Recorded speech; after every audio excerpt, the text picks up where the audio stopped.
Marcus, thank you for joining us on the Optomo injury report. The boys obviously had a good Easter weekend by bringing home the chocolates. Yeah, it was a great weekend. The boys did what they had to do and go down to Victoria and win a game down there, which we hadn't done for 3 years. So very pleasing that we beat the Blues by 5 goals, especially after having a really good win the weekend before against Hawthorn. So pleasing 2 weeks, but the challenge is always the next week, and this week we've got a tough game against Adelaide. Unfortunately, Stephen May went down with a hamstring injury. What's the latest on him?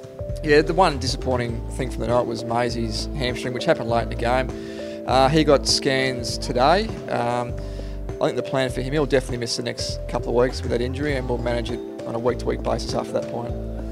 In equally challenging news, Rory Thompson is expected to remain out of action with a quad complaint. Yeah, unfortunately for Rory, he got some quad tightness last Thursday before the game, so we didn't play him, didn't want to risk him.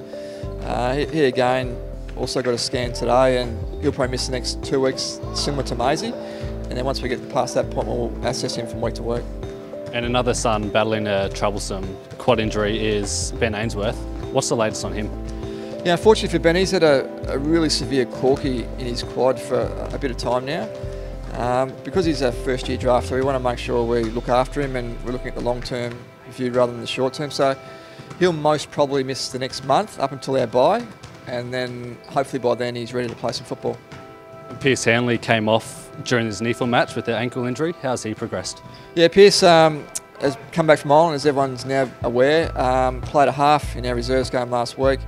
Hurt his ankle, got scans on the bone part of his ankle, that came back clear, but he does have some bruising in the heel. He won't play this week, and we'll assess him week to week after we get past this weekend. Also during the NEFL match, Trent McKenzie and Mitch Hallahan got a little injury. What's their update with them? Yeah, both players slight hamstring strains. Trent played all the game but pulled up sore after. He'll most probably miss the next 2 weeks. Similar news for Mitch. Played most of the game, got a bit sore towards the second half of that game, and again we'll probably miss 2 weeks, the same as Trent. Again, really conservative in their approach in getting them back, and we'll assess them after a 2 week period. Thank you for your time. Pleasure.